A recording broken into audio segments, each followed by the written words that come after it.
샬롬, 말씀과 함께 새로운 날 시작합니다. 기도하겠습니다. 사랑하는 주님, 하나님의 말씀을 묵상하며 역사 전체를 바라볼 수 있는 지혜를 얻을 수 있다면 그것처럼 감사한 일이 없겠지요. 성령 하나님, 오늘도 말씀 가운데 숨겨져 있는 하나님의 진리를 깨닫게 하시고 그 말씀 앞에 지혜의 눈이 열리는 은혜의 시간이 되게 하여 주시옵소서. 예수님의 이름으로 기도합니다. 아멘. 아멘. 우리가 종종 사람들과 비교하고 싶은 마음이 없어요. 그렇지만 자연스럽게 비교하게 될 때가 있죠. 나보다 앞서가는 사람들이 보일 때 괜히 열등감이 들고 내가 좀 뒤처지는 것 같아요. 그러면 마음이 조급해지게 되죠. 저 사람 벌써 저만큼 나가고 있는데 난 뭐 하고 있지? 이런 생각이 듭니다. 이스라엘 백성에게 에돔은 그런 비교되는 종족이었습니다. 그리고 그 에돔의 조상이 에서잖아요. 야곱의 후손, 이스라엘의 후손과 필연적으로 비교되는 거겠죠. 그러면 에돔을 바라보는 이스라엘 입장에선 조급함이 생길 수밖에 없잖아요. 창세기 36장은 에돔의 족보 이야기예요. 쭉 읽는 것 자체가 이게 뭐지? 왜 필요하지? 생각하실 수 있는데요. 에돔이 어떻게 발전해 가는지 한번 보세요. 족장이 나오고요. 왕들이 나오거든요. 에돔은 이미 왕국이 되어 있습니다. 근데 야곱의 후손인 이스라엘 민족은 어떻지요? 지금 나라도 없고 왕도 없습니다. 그러니 이 족보 이야기를 듣는 이스라엘 입장에서 한번 들어보시고 또 묵상해 보시면 어떠실까 싶습니다. 오늘은 창세기 36장의 9절부터 43절 말씀입니다. 세일산에 있는 에돔 족속의 조상 에서의 족보는 이러하고 그 자손의 이름은 이러하니라. 에서의 아내 아다의 아들은 엘리바스요, 에서의 아내 바스맛의 아들은 르우엘이며, 엘리바스의 아들들은 대만과 오말과 스보와 가담과 그나스요. 에서의 아들 엘리바스의 첩 딥나는 아말렉을 엘리바스에게 낳았으니 이들은 에서의 아내 아다의 자손이며, 르우엘의 아들들은 나핫과 세라와 삼마와 미사니 이들은 에서의 아내 바스맛의 자손이며, 시브온의 손녀 아나의 딸 에서의 아내 오홀리바마의 아들들은 이러하니 그가 여우스와 얄람과 고라를 에서에게 낳았더라. 에서 자손 중 족장은 이러하니라. 에서의 장자 엘리바스의 자손으로는 대만 족장, 오말 족장, 스보 족장, 그나스 족장과 고라 족장, 가담 족장, 아말렉 족장이니 이들은 에돔 땅에 있는 엘리바스의 족장들이요 이들은 아다의 자손이며, 에서의 아들 르우엘의 자손으로는 나핫 족장, 세라 족장, 삼마 족장, 미사 족장이니 이들은 에돔 땅에 있는 르우엘의 족장들이요 이들은 에서의 아내 바스맛의 자손이며, 에서의 아내인 오홀리바마의 아들들은 여우스 족장, 얄람 족장, 고라 족장이니 이들은 아나의 딸이요 에서의 아내인 오홀리바마로 말미암아 나온 족장들이라. 에서 곧 에돔의 자손으로서 족장된 자들이 이러하였더라. 그 땅의 주민 호리 족속 세일의 자손은 로단과 소발과 시브온과 아나와 디손과 에셀과 디산이니 이들은 에돔 땅에 있는 세일의 자손 중 호리 족속의 족장들이요 로단의 자녀는 호리와 헤맘과 로단의 누이 딥나요, 소발의 자녀는 알완과 마나핫과 에발과 스보와 오남이요, 시브온의 자녀는 아야와 아나며 이 아나는 그 아버지 시브온의 나귀를 칠 때 광야에서 온천을 발견하였고, 아나의 자녀는 디손과 오홀리바마니 오홀리바마는 아나의 딸이며, 디손의 자녀는 햄단과 에스반과 이드란과 그란이요 에셀의 자녀는 빌한과 사완과 아간이요 디산의 자녀는 우스와 아란이니 호리 족속의 족장들은 곧 로단 족장, 소발 족장, 시브온 족장, 아나 족장, 디손 족장, 에셀 족장, 디산 족장이라. 이들은 그들의 족속들에 따라 세일 땅에 있는 호리 족속의 족장들이었더라. 이스라엘 자손을 다스리는 왕이 있기 전에 에돔 땅을 다스리던 왕들은 이러하니라.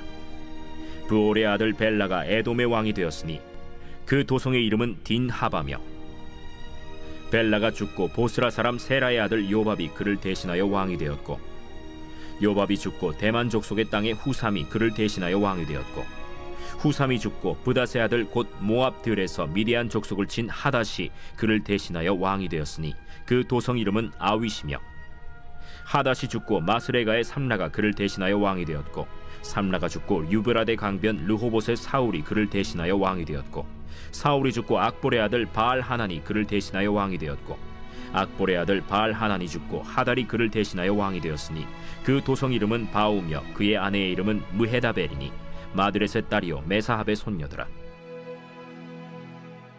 에서에게서 나온 족장들의 이름은 그 종족과 거처와 이름을 따라 나누면 이러하니, 딥나 족장, 알와 족장, 여대 족장, 오홀리바마 족장, 엘라 족장, 비논 족장, 그나스 족장, 대만 족장, 밉살 족장, 막디엘 족장, 이람 족장이라. 이들은 그 구역과 거처를 따른 에돔 족장들이며 에돔 족속의 조상은 에서더라. 아멘. 자, 오늘 쭉 좀 이름이 낯선 이름들과 이런 게 나오는 걸 여러분 함께 끝까지 들으셨습니다.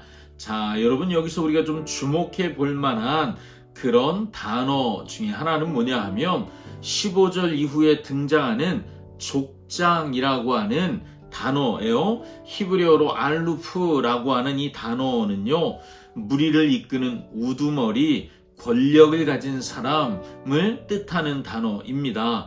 이 단어를 사용했다는 것은 에서의 아들들, 에서의 후손들이 가나안 땅과 그리고 그들이 자리 잡은 세일산 일대에서 아주 빠르게 권력을 잡고 지도자가 되었다라는 의미를 갖는 거죠. 그러니까 이 화려한 명단들이 얼마나 빨리 자리 잡았는가를 보여주는 것이라면 이 나열을 듣는 이스라엘 백성 입장에서는 조급해질 수 있겠죠. 그런데 이 화려한 명단 속에 우리의 귀를 이끄는 익숙한 이름 하나가 나오는데, 그 이름이 뭐냐면 12절 그리고 나중에 16절에 나오는 엘리바스의 첩 딥나는 아말렉을 엘리바스에게 낳았으니 라고 되어 있어요. 여러분이 아말렉 족속의 이야기는 성경 곳곳에 나오거든요. 이스라엘이 출애굽하여서 광야를 지나갈 때, 그때 이스라엘의 등 뒤에서 이스라엘을 공격했어요. 그런데 행진이 이렇게 가면 앞에는 강력한 사람들이, 뒤에는 연약한 아이들, 또 여자들, 병든 사람들, 연약한 사람들이 뒤에 있는데, 그 연약한 사람들을 비겁하게 뒤에서 쳤던 족속이 아말렉 족속이에요. 출애굽기 17장에 그 얘기가 나오고요. 나중에 신명기에서도 하나님은 아말렉이 한 일을 잊지 말아야 한다라고 말씀하시거든요. 자, 여러분, 에서의 족보는 겉으로는 강하고 화려해 보이지만 그 속에 끊임없이 이스라엘을 대적하는 영적 원수인 아말렉이 생겨나고 자라고 있는 것을 보게 해주는 거예요. 세상의 번성, 그게 꼭 하나님의 축복만은 아니다라는 것을 우리가 이 아말렉 이야기를 보면서 짚어볼 수 있습니다. 그리고 20절부터 30절까지는 에돔 땅에 본래 살고 있었던 호리 족속의 족보가 나와요. 왜 갑자기 이방인의 족보가 나올까요? 에서가 세일산에 들어가 이 호리 족속과 철저하게 결혼으로 연결되고 융합, 이게 동화되고 하나 되는 문화 정책을 펼쳤다는 거죠. 아마 무력으로 정복하기도 했겠죠. 또 피를 섞어 권력을 잡기도 했을 겁니다. 이 모든 일에 결혼을 서슴없이 하면서 권력끼리 엮고 권력을 잡게 되었음을 이 족보가 보여준다는 거죠. 아브라함과 이삭, 그들의 아버지, 할아버지가 그렇게 경계했던 가나안 원주민과 섞이지 말라. 그런데 에서는 오히려 그 반대로 섞는 것을 통해서 자기 세력을 키워나갔구나. 우리가 족보에서 그것을 보는 거예요. 그들이 족장 제도를 확립하고 세상의 방식대로 세일산의 에돔이 완벽하게 정착되었다라는 것을 족보를 통해 보게 되는 거죠. 31절 이하에서 우리가 보고 싶은 것은 왕 이야기예요. 이스라엘 자손을 다스리는 왕이 있기 전에 에돔 땅을 다스리던 왕들은 이러하니라. 자, 여러분, 이 말씀은 모압 평지에 있던 출애굽 2세들에게 엄청난 긴장감을 줍니다. 이스라엘은 아직도 광야를 떠돌아다니는 어쩌면 미약한 힘없는 족속이에요. 그런데 그들 옆에 에돔이라는 나라는 이미 수세대 전부터 왕들이 다스리는 강력한 국가 시스템을 갖췄습니다. 이스라엘이 보기에 에돔은 너무나 커 보이고 부러운 존재일 수밖에 없었죠. 자, 그리고 이 족보의 결론을 보면 우리가 하나 배우게 되는 것이 있는데요. 왕들의 이름이 8명이 나옵니다. 그런데 그들의 끝은 뭐라고 표현되냐 하면 죽고 또 죽고 또 죽고 이렇게 이어지는 것을 보지요. 그들은 빨리 왕이 되었고 자기의 성을 건축했지만 영원한 나라를 세울 수는 없었습니다. 이스라엘은 그와 반면에 늦게 나중에 지금 이 출애굽 2세대는 상상도 못하는 나중에 사울 왕, 다윗 왕 때에 이르러서야 왕이 세워지죠. 늦게 세워지는 거예요. 그런데 하나님이 그들의 영원한 왕이 되어 주셨죠. 세상의 빠른 성공은요, 죽음으로 결론 지어집니다. 그렇지만 하나님의 약속 안에 있으면 뭔가 지연되는 것 같지만 결국 영원한 나라로 완성된다 하는 것을 오늘 본문을 통해 보게 됩니다. 모압 평지에 서 있는 이스라엘 2세대에게 이 족보에 등장하는 아말렉이라고 하는 이름은 소름 끼치는 발견이었죠. 그들이 불과 얼마 전에 광야에서 지치고 뒤처진 노약자들을 비겁하게 공격했던 아말렉을 지금도 기억하고 있거든요. 신명기 25장의 이야기가 하나님이 말씀하셨거든요. 우리를 죽이려 했던 그 잔인한 아말렉이 알고 보니 우리 형제 에서의 손자였단 말인가 깨닫는 거죠. 하나님을 존중하지 않는 에서의 그 육신적인 번성은 결국 하나님의 백성을 대적하는 가시를 만들고 있었던 거예요. 그들 역시 하나님의 말씀을 존중하지 않는다면, 이들이 가나안 땅에 들어가 하나님의 말씀에 순종하지 않는다면 하나님을 대적하는 가시가 될 수 있다는 것, 그들은 이 아말렉의 이야기를 통해 배우게 되는 것입니다. 성경 전체에서 아말렉은 하나님의 통치를 거부하는 육신의 세력을 의미하죠. 에스더서에 나오는 아말렉의 후예인 아각 사람 하만 이야기, 유대민족을 멸절하려고 하다가 그 에스더와 모르드게로 인해 그 계획이 취소되게 되잖아요.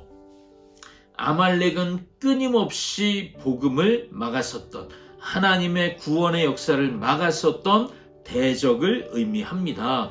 이 끈질긴 영적 전쟁을 끝내신 분이 바로 예수 그리스도이시죠.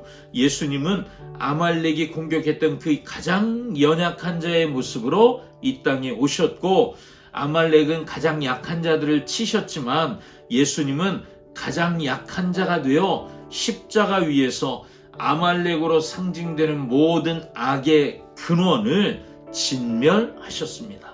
우리 힘으로는 결코 이길 수 없는 우리 내면의 아말렉을 예수님이 이미 이기셨습니다. 그러니 여러분, 우리는 오늘 말씀을 통해 이렇게 생각해 보아야 하겠습니다. 나보다 먼저 성공하고 잘 나가는 사람들을 보며 조급한 마음이 있으십니까? 세상 사람들은 에돔처럼 빨리 족장되고 빨리 왕이 되고 빨리 정권을 안정시키는 빨리 뭐가 되기를 기대하고 그 길을 가고 싶어 해요.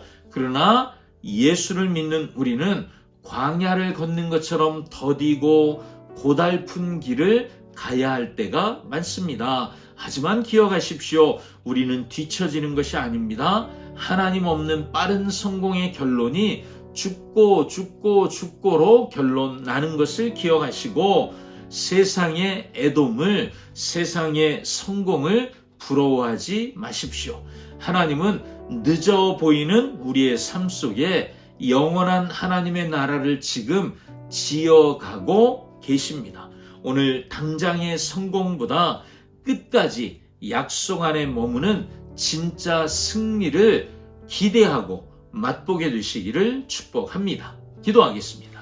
사랑하는 주님, 세상의 번영에 취해 내 안에 자라나는 영적 가시를 보지 못하는 어리석음을 범하지 않게 하여 주시옵소서.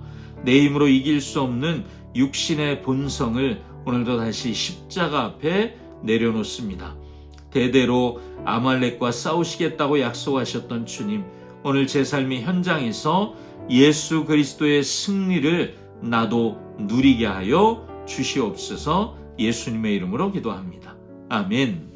아멘. 오늘도 승리합니다. 샬롬.